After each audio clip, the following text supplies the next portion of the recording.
Une voix indépendante pour les entreprises européennes en Chine. La Chambre de commerce a réuni ses membres et les services locaux pour célébrer son 20e anniversaire dans le pays.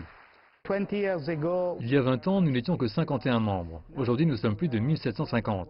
Cette augmentation signifie que la Chambre a du sens. Elle apporte un soutien et elle a également des résultats sur notre activité. Lors de l'événement, la Chambre a publié son document de position annuel avec plus de 800 suggestions pour améliorer l'environnement des affaires en Chine. Ce document indique que l'accès limité au marché et les réglementations complexes limitent la participation au marché chinois à long terme. Ce que nous demandons ne concerne pas un secteur spécifique. Ce que nous demandons, c'est une ouverture comme cela a été fait en Europe, en termes de réciprocité et d'ouverture d'une nouvelle situation. Les choses sont probablement plus complexes qu'auparavant. Nous avons vu de plus en plus de règlements, et il est probablement de plus en plus complexe d'avancer rapidement en Chine. Même si nous constatons le soutien du gouvernement chinois, et vraiment nous le voyons, ces règlements rendent certainement les choses plus difficiles.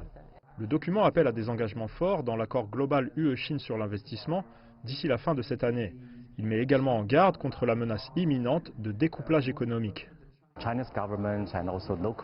Le gouvernement chinois et les administrations municipales locales, comme à Chengdu, accueillent très bien les investissements étrangers du monde entier, en particulier de l'Europe. À l'heure actuelle, nous sommes tous confrontés à de nombreux défis, comme la chaîne d'approvisionnement mondiale et la coopération.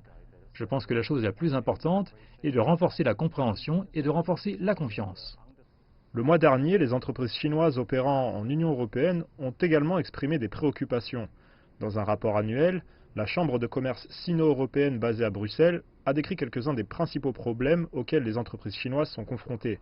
Il s'agit notamment des craintes concernant la pandémie de Covid-19 et ses retombées, la politisation de la technologie et la question de la sécurité de la 5G.